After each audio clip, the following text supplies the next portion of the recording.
Pues primero que nada agradecer a los organizadores del Simposio de Geociencias, a la doctora Susana Alaniz, al doctor Francisco Vega Vera y al doctor Ángel Nieto Samaniego por la amable invitación, y es un honor y un gusto estar por acá. Y bueno, pues antes que nada quiero dedicar esta plática a dos entrañables amigos y maestros, al doctor Federico Solórzano de Guadalajara y al doctor Oscar Polaco, quienes ya no se encuentran con nosotros, pero que siguen siendo inspiración de todos los que tuvimos la suerte de conocerlos. Y bueno, vamos a comenzar a hablar un poquito, para entrar en materia. Si tenemos que hablar de megafauna, pues tenemos que ver de dónde vienen esos primeros hallazgos que se llevaron a cabo. Pues desde antes de que fuera la Nueva España hay crónicas prehispánicas que hablan del hallazgo de grandes osamentas, y luego después también crónicas de la conquista que nos hablan sobre todo en el centro de México, Tlaxcala, Puebla, lo que hoy es el Estado de México, pues esos grandes huesos que llamaban la atención y que generalmente se atribuían a gigantes, porque bueno, tanto en las mitologías prehispánicas como europeas, pues existían esas leyendas. Y comentarles que durante esa misma época, pues se atribuían, aparte de gigantes, bueno, a otras especies.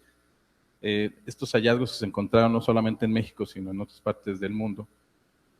Y se pensaba que esos animales, si es que eran diferentes al ser humano, si es que no eran gigantes, sino eran animales diferentes, pues que podían existir a lo mejor por ahí en algún lugar recóndito de nuestro planeta. Quiero comentarles que aquí en México, el primer hallazgo que se publicó en esta publicación que dice ahí, la Gaceta de México, en 1799, hace referencia a un elefante fósil. Entonces es algo bien curioso, porque mientras que en Europa todavía se hablaba de gigantes en esa época, pues les había puesto por ahí la portada de un libro que era la Gigantología Española. Pues aquí en México ya había personas que habían identificado de una manera muy cercana a esos huesos enormes que se encontraron al hacer una noria en lo que hoy es Aguascalientes, que es de donde yo vengo, como un elefante fósil. Es algo curioso. Y bueno, la megafauna, que es el tema de la plática. ¿A qué le llamamos megafauna? Bueno, pues hay varios conceptos por ahí, pero generalmente coincidimos con que cualquier vertebrado, porque no solamente los mamíferos componen la megafauna, sino también hay reptiles, de mayor a 50 kilos se considera parte de la megafauna que vivió, bueno, en esta parte de la época del Pleistoceno, en el Cuaternario de Norteamérica. Y pues esta ilustración ustedes la conocen, es esta pintura de Iker Larrauri que se encuentra en el Museo Nacional de Antropología, y que yo creo que ilustra bastante bien cuál era esta megafauna. En Norteamérica, las extinciones del Pleistoceno se concentraron precisamente en esta megafauna, y esto vamos a ver un poquito adelante por qué. En América del Norte y sobre todo si vemos el caso de México, pues se extinguieron una gran cantidad de taxones. Ahí está una lista y algunas ilustraciones por Sergio de la Rosa, un paleoilustrador mexicano bastante bueno, que bueno, agradezco también que me haya permitido utilizar sus ilustraciones. Tenemos algunos que venían de Sudamérica, inmigrantes sudamericanos como los enartros, los perezosos. Tenemos el dientes de sable, que es ahora sí que un taxón icónico de la megafauna. Estamos hablando de todos los que se extinguieron. El Canis dirus, este lobo de gran talla, el león americano, Pantera leoatrox, los úrsidos como el Artodus, varias especies de caballos americanos, los antilocápridos, los cuales pues, solamente sobrevivió el berrendo, y los gonfoterios, y bueno, el de mayor talla de todos, que es el mamut. Y el mamut, ahorita vamos a ver la distribución que se conoce en nuestro país. Las llamas y otros camélidos, como el camelops, el platigonus, que era un pecarí de cabeza plana, los bóvidos, que vendrían siendo los últimos inmigrantes a América, que incluso acompañaron al ser humano aparentemente en esta migración. Dos especies de bisontes que se extinguieron, el Anticus y el Latifrons. Y bueno, hay un trabajo de Ferrusquía Villafranca, porque bueno, comentarles que esta plática que le estoy dando, pues es una revisión más que nada de lo que se ha publicado a últimas fechas. Y en este mapa, el doctor Ferrusquía nos habla de la densidad en base a localidades de nuestro país, en cuales se han encontrado mayor cantidad de sitios paleontológicos de megafauna. Y posteriormente, Arroyo Cabrales y colaboradores hicieron ya la distribución por grupos, por ejemplo, de cánidos, es todo lo que está en color más oscurito, por estado. Voy a pasar nada más algunas. A mí me llama mucha atención, por ejemplo, los carnívoros, por su papel que tienen en los ecosistemas, y también por la dificultad que hay en encontrar sus restos.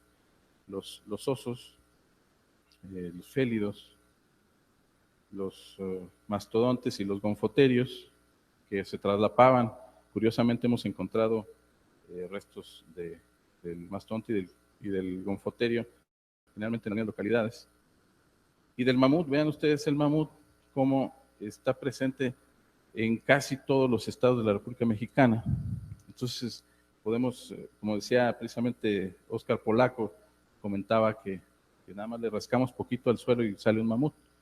Entonces, eran unos organismos bastante exitosos, y si comparamos nosotros, por ejemplo, las condiciones actuales de los elefantes africanos, su forma de vida, y lo extrapolamos a cómo pudiera haber sido la forma de vida de los mamuts en el Pleistoceno mexicano, pues imagínense cómo las cantidades de alimento que tengan que estar y de agua que tengan que estar disponibles para que todas esas manadas de elefantes pudieran haber estado por toda la República Mexicana.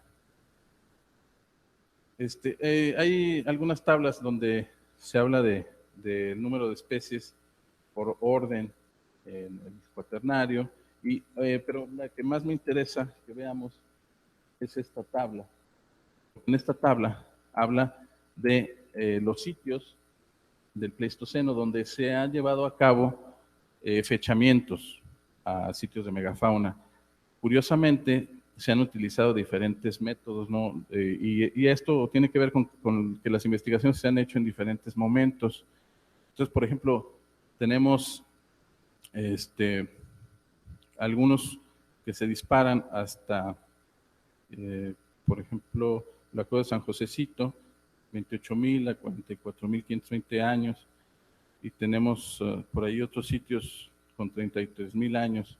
En algunos de esos sitios se ha pretendido encontrar presencia humana, lo cual, bueno, pues está todavía en discusión. Hay sitios clásicos como Santa Isabel Iztapan, que trabajaron en los años 50 Arellano y Maldonado Kerdel. Pero, bueno, a lo que voy es que son muy pocos los sitios donde se han llevado a cabo trabajos de fechamiento o de datación. Ahora, si estamos hablando ya vimos cuáles son los organismos que se extinguieron. Ahora, ¿cuáles son las teorías que se han propuesto para explicar esta extinción? Pues los podemos resumir en 4. 1, el cambio climático. 2, las enfermedades. 3, incluso impactos meteóricos o de cometas. Y el impacto antropogénico. El cambio climático, pues lo que afecta principalmente es la vegetación y las especies más pequeñas, sobre todo de mamíferos y de anfibios, reptiles. Ahora, estos fenómenos del cambio climático pues se llevaron a cabo durante todo el cuaternario, entonces no vemos por qué haya sido la causa de la extinción al final del cuaternario de toda esta megafauna, si ellos ya habían soportado, muchos taxones ya habían soportado diferentes eventos de glaciación y eventos interglaciares a lo largo de todo el cuaternario. Entonces, sí puede ser un elemento que haya influido, pero no el que haya detonado esta extinción. Las enfermedades, esta fotografía, a lo mejor ustedes recuerdan que el año pasado hubo una mortandad de los antílopes saiga, que no se ha explicado hasta el momento y que diezmó las poblaciones.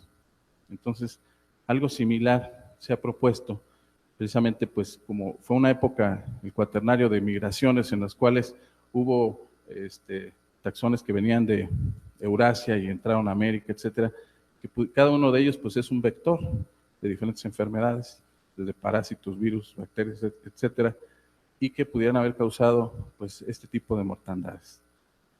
Sin embargo, bueno, pues se habla de que una sola enfermedad tal vez no pudiera haber sido específica para toda la megafauna, ¿verdad? Generalmente pues, los que son específicos para ciertos organismos.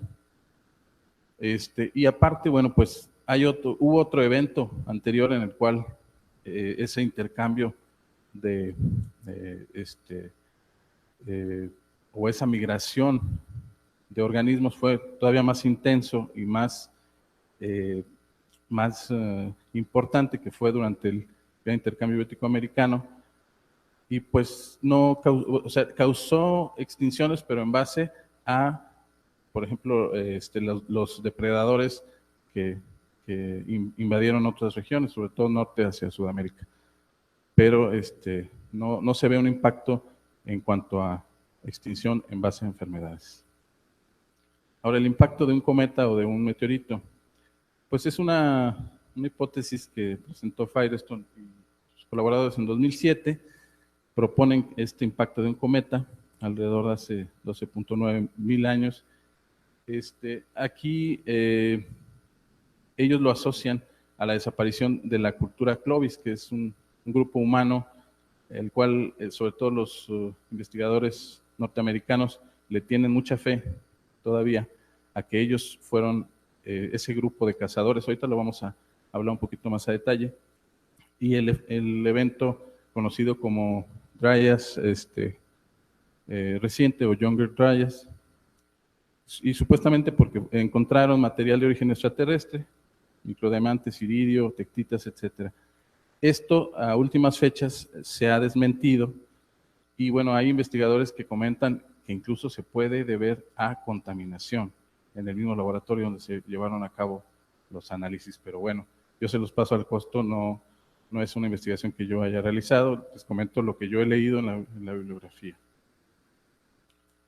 Ese impacto para los investigadores que soportan esta teoría, ellos comentan que el impacto pudo haber causado la desecación de este paleolago, y que toda el agua que una parte de esta capa de hielo lauréntida que se evapora y se va por este lado.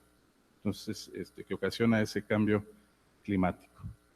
Pero bueno, aparte otra de los peros que tiene esta teoría es que no estaría ocasionando un cambio climático a nivel global. Entonces no podría ser ni en tiempo ni geográficamente el causante de la desaparición de la megafauna. El impacto antropogénico es, yo creo, que el que más nos ha llamado la atención, y bueno, a lo largo del tiempo se ha propuesto por parte de muchos investigadores.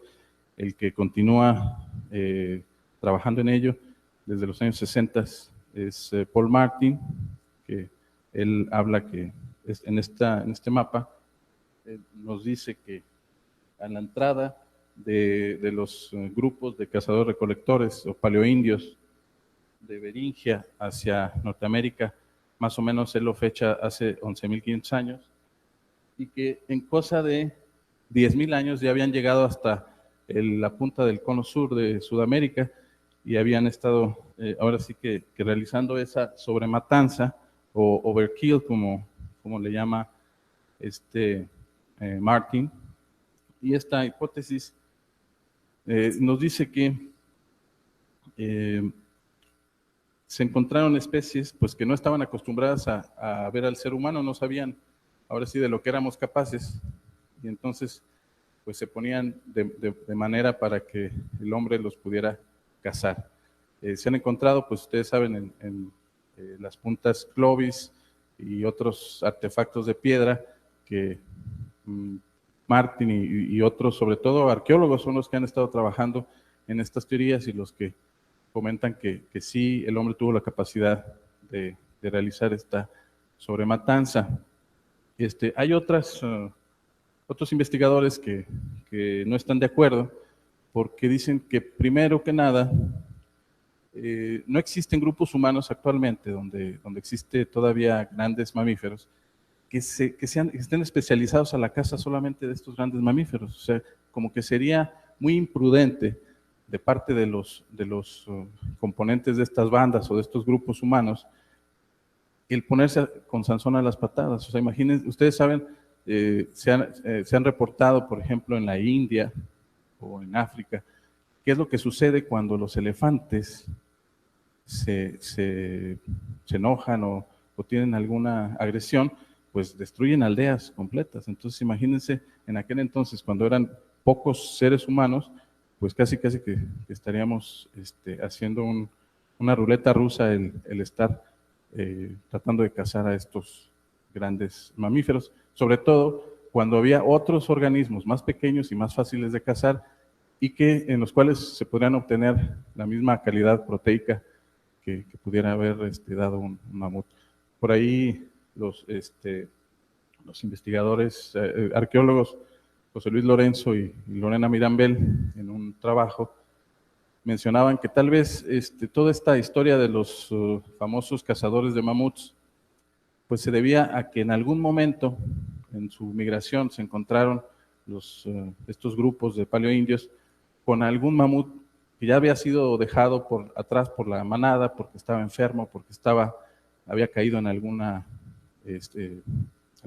cañada, no pudo haber salido, o de plano ya estaba muerto, y que se pusieron, ahora sí que le dieron el golpe de gracia, si estaba todavía vivo, lo destazaron, se lo repartieron, se lo comieron, y que esto fue una tradición oral que trascendió a lo mejor cientos de años y que reforzó esa teoría de los famosos cazadores de mamuts, que bueno, es una teoría importante que maneja Martin, aunque si hablamos de los tiempos de las extinciones, pues esto tampoco casa, porque por ejemplo, en las extinciones de megafauna, comienzan en Oceanía y en Australia, hace aproximadamente 50.000 años, y en Europa no es tan grave esta extinción de megafauna, donde sí es en Norte y Sudamérica, y en África, ¿por qué no? O sea, es algo que se cuestionan los investigadores, dicen, bueno, ¿por qué en África, donde se origina nuestra especie, donde los homínidos y posteriores, pues ahora los seres humanos actuales, se originan y estuvieron en contacto con todos estos grandes mamíferos, y ahí pues fue mínimo el efecto de las extinciones? Entonces debe de haber algo más.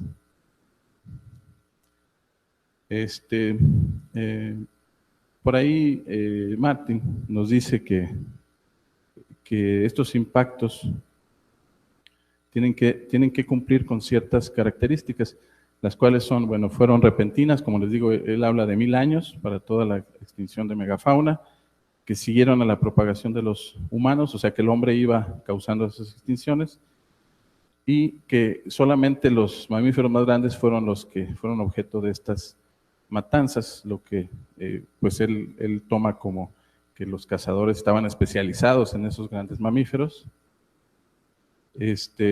y él responde a esa pregunta que les comentaba hace un momento de por qué sobrevivieron en África los grandes mamíferos, a que los mamíferos ya sabían cómo éramos, ahora sí que coevolucionaban con el hombre y entonces sabían cómo actuábamos y crearon mecanismos o comportamientos contra el ser humano como un depredador.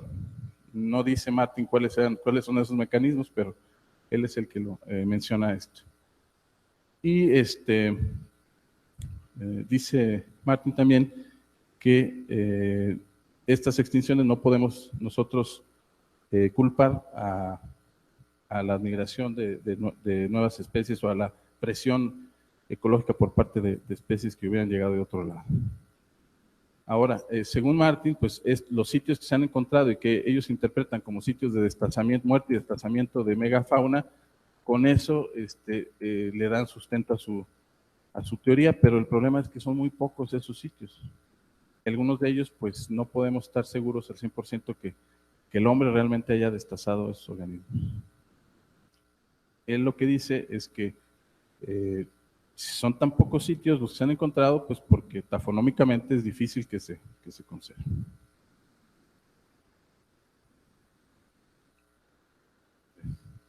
Bueno, nada más mostrarles ahí todos conocemos también esta maqueta que está en el Museo Nacional de Antropología, donde desde niños nos hablaban de la cacería del mamut, ¿no?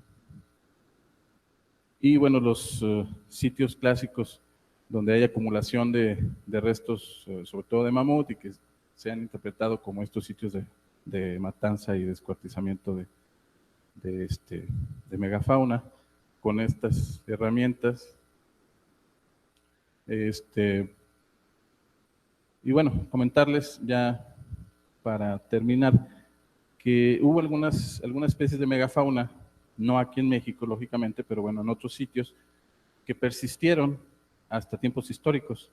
Entonces, por ejemplo, los megaloceros, que eran estos alces irlandeses o ciervos gigantes, sobrevivieron en un sitio de Siberia hasta hace 6.000 años.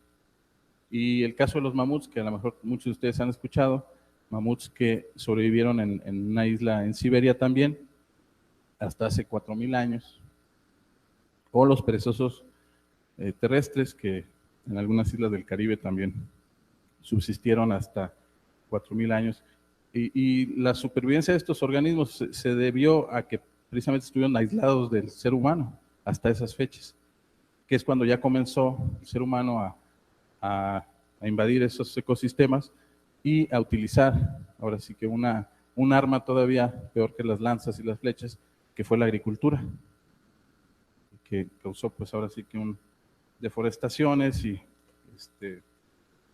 destrucción de hábitat con la consiguiente pérdida de la biodiversidad.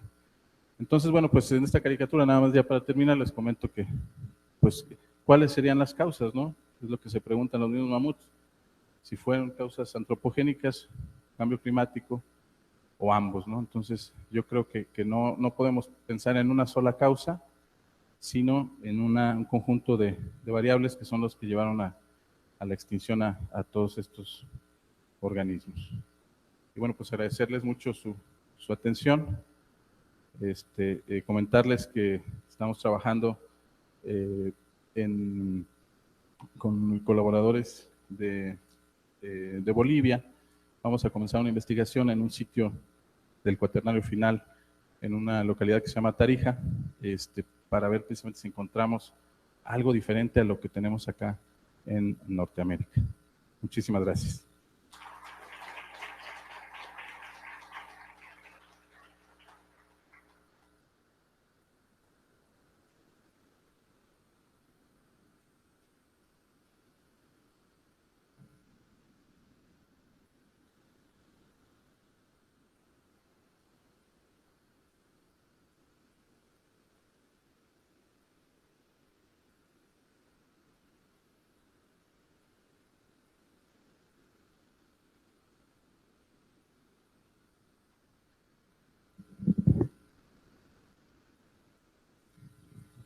Sí, las bandas humanas pues no eran significativas en cuanto a número en un principio, pero se han hecho modelos matemáticos en los cuales precisamente en el tiempo pues se fueron siendo más numerosas, y sí hay esos estudios. Yo la verdad no estoy convencido de que la sobrematanza o la cacería haya sido la culpable de la desaparición de la megafauna. Yo no estoy de acuerdo al 100% con lo que dice Paul Martin. O sea, como les decía, estos simplemente les puse sobre la mesa cuáles son las teorías que se manejan hasta el momento. Pero, por ejemplo, aquí en México falta hacer ese tipo de trabajos. O sea, hay mucha investigación que se ha hecho, se tienen muchos datos que pueden ser valiosos precisamente para llegar a conclusiones importantes. Por ejemplo, se están trabajando los isótopos estables en el esmalte de dientes de mamífero, que eso nos puede dar información sobre los ecosistemas, sobre la alimentación. Se trabaja con coprolitos, aunque no son muchos sitios, pero también nos da mucha información. La palinología, o sea, toda esta información yo creo que falta quien la integre, se cruce toda esa información y nos dé pues luz, nos arroje luz sobre esto. Los arqueólogos son los que más han estado insistiendo y trabajando sobre estos temas, pero ellos son convencidos de la teoría de Martin, ¿eh? Los arqueólogos, a veces hemos estado pues confrontándonos porque ellos dicen que sí, que el hombre es el causante y demás. Pues ellos tienen sus ideas. Gracias.